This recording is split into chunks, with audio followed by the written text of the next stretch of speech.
জি, আমি ফয়সাল করিম মাসুদ।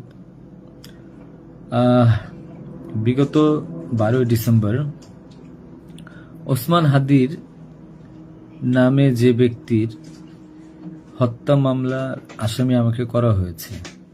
আসলে আমি এই মামলার সাথে, এই ওসমান হাদির যে হত্যা, এই হত্যার সাথে আমি কোনোভাবে প্রত্যক্ষ বা পরোক্ষভাবে জড়িত না।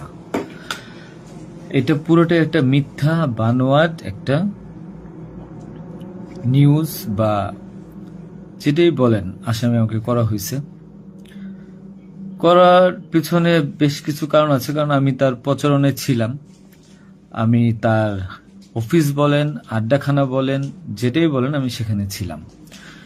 সেখানে থাকার পিছনে মূল কারণটা হলো, আপনারা জানেন যে আমি অ্যাপেল সফট আইটি নামে একটা প্রতিষ্ঠানের মালিক। বিগত 10-12 বছর ধরে এই প্রতিষ্ঠান আমি চালাচ্ছি। এই প্রতিষ্ঠান থেকে আমি প্রায় 20-30 কোটি টাকার কাজ করেছি, উইদাউট তদবির, সুপারিশ ছাড়াই। কারণ আমি ব্যাটল অফ 71-এর প্রতিষ্ঠাতা। ব্যাটল অফ 71-এর মতো একটি গেম বানিয়ে আমি বাংলাদেশে জাতীয় পুরস্কারও পেয়েছি। আমি সফটওয়্যার ইঞ্জিনিয়ার, আমি এমবিএও করেছি। এখন কথা হচ্ছে সেটা না, কথা হচ্ছে যে আমি সেখানে কেন গেলাম। সরকার পতনের পর আমার ব্যবসা প্রতিষ্ঠানে অনেক লস হয়, যেখানে আমি ঋণগ্রস্ত হয়ে যাই। তো আমি কিছু কাজ, নতুন কাজ, আইটির কাজ জমা দিয়েছি। তো আমি তাদেরকে জমা দেওয়ার পর আমি দেখলাম যে তদবির সুপারিশ এখন দরকার হবে, কারণ যেহেতু আমার ব্যক্তিগত প্রোফাইলে এখন কোনো কাজ হচ্ছে না। তো আমি ওসমান হাদির ওখানে যাই, তার সাথে কথা বলি। বলার পর সে আমাকে আশ্বস্ত করে বলে যে সে আমাকে কাজ পাইয়ে দিবে। এই বাবদ সে 5 লাখ টাকাও চায়। আমি 5 লাখ টাকা দিই তাকে। নগদ চেয়েছিল, আমি নগদই দিয়ে দিয়েছি। দেওয়ার পর সে আমাকে বলল, ভাই আপনি অ্যাজ এ ডোনার হিসেবে আপনি আমার যেই প্রোগ্রামগুলো হয় নির্বাচনী প্রচারণা, একটা অফিস দিয়েন, বা প্রচারণে মাঝে মধ্যে একটু ছেলে পেলেরে হাদিয়া দিয়েন। তো সে হাদিয়াই বলে আসলে বেসিক্যালি। তো আমি এরপরে শুক্রবার আমাকে আসতে বলে, আমি প্রথম শুক্রবার তার সাথে যাই, প্রচারণা করি। সেই সুবাদে আমি আমার 2টা ছোট ভাই নিয়ে গিয়েছিলাম, যারা এলাকার লোকাল। তো এখন তাদেরকে হয়তো আসামি করা হচ্ছে, আমি জানি না। তারা কিছুই জানে না, যেমন আমি জানি না, তারাও জানে না। তো তারপর তাকে আমি 5,000 টাকা দিই। তার সাথে যে ছেলেটা আছে জাবের, তাকে জিজ্ঞাসা করলে জানতে পারবেন, সবার সামনে আমি দিয়েছি, এবং হাদিয়া হিসেবে সে খুব হাসি মুখে এটা গ্রহণ করেছিল। তারপর ওই দিনের খাওয়া দাওয়া শেষ, প্রোগ্রাম শেষ, আমরা চলে আসি। এরপর আমি আমার ব্যক্তিগত কাজে, নানা কাজে ব্যস্ত ছিলাম। হাদি একদিন ফোন দিয়ে আমাকে বলে, ভাই 16ই ডিসেম্বর আসছে, আপনার সাথে কিছু কথা আছে, আপনি আসেন। তার হোয়াটসঅ্যাপ মেসেজটা চেক করে দেখলে জানতে পারবেন। আমি কিন্তু তার নেক্সট শুক্রবার দিন, মানে আমি বৃহস্পতিবার দিন, আমি কিন্তু যাইনি। সে আমাকে ফোন দিয়ে নিয়েছিল যে আপনি আসেন, এসে আপনি দেখেন যে আপনার সাথে কিছু কথা আছে, আপনার কাজটার বিষয়ে কিছু কিছু কথা আছে, আর আমাদের 16ই ডিসেম্বর প্রোগ্রামে আপনি একটু হেল্প লাগবে। তো আমি যাই। সাথে আমার বেসিক্যালি আমি বাইক চালাইতে পারি না, সেজন্য আমার যে বাইক, সেই বাইকের একজন চালক ছিল, ওটা আমার খুব ক্লোজ ছোট ভাই, আমার খুব স্নেহের, আলমগীর। এবং তাকে নিয়ে যাই সাথে করে।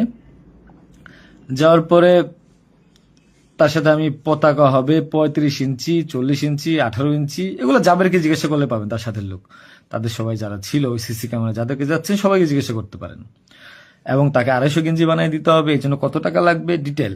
এবং ঘটনার দিন আমাকে সে রিকোয়েস্ট করে, আজকে যারা এই যে আপনারা দেখছেন হাজার হাজার লোক, শত শত লোক, হাদির তো এত লোক ছিল না, কারণ সে আমাকে নিজেই রিকোয়েস্ট করেছিল যে ভাইয়া আপনি আমাকে 5-10টা পোলাপাইন দিয়েন, আর 16ই ডিসেম্বরে 50টা ছেলে পেলে দিয়েন, যেন আমার পতাকাটা ধরতে পারে, আমার প্রোগ্রামটা সাকসেস করে দিতে পারে।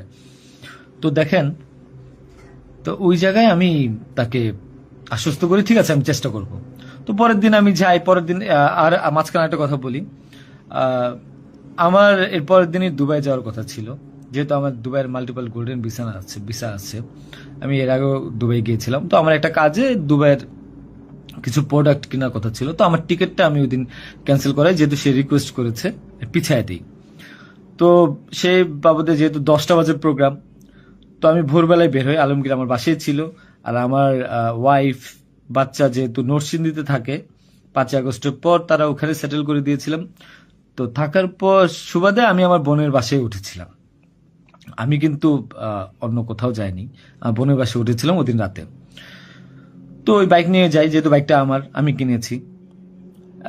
তো নাম রেজিস্ট্রেশন হয়নি। তো আলমগীর বাইকটা চালায়, আলমগীর নিয়ে যায়। তো ভোরবেলা আমরা একটা উবার ডাকি, উবার ডেকে আমরা একটা রিসোর্টে যাই। এটাও সত্য, ওই রিসোর্টে যে মেয়েটা ছিল, ওই মেয়েটা বেসিক্যালি আলমগীরের গার্লফ্রেন্ড।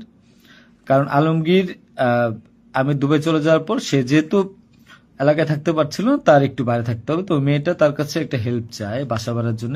তো আলমগীর তার গার্লফ্রেন্ডকে হেল্প করার জন্য বলে, ঠিক আছে তুমি আজকে দেখা করো, আজকে আমাদের অনেক কাজ, তোমার সাথে আমি পরে দেখা করতে পারবো না। তো আলমগীরের সাথে আমি যাই। যাওয়ার পর 8টা-9টার দিকে আমি আবার চলে আসি, কারণ আমার এই টিকিটটা ক্যান্সেল করতে হবে। আবার হাদির প্রোগ্রামে যেতে হবে, ছেলে পেলেও নিয়ে যেতে হবে। তো আমি প্রিপারেশন নিয়ে সকালবেলা চলে আসি।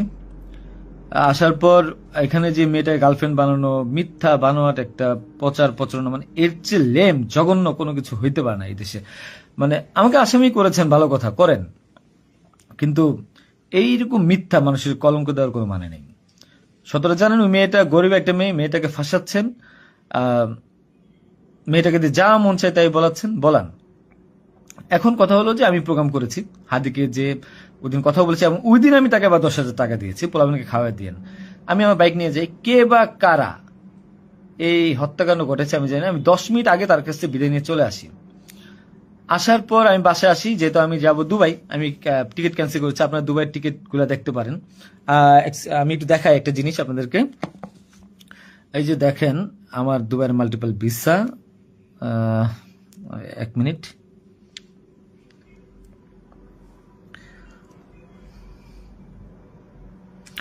এই যে দেখেন আমার দুবাইয়ের মাল্টিপল ভিসা। হ্যাঁ, ওকে।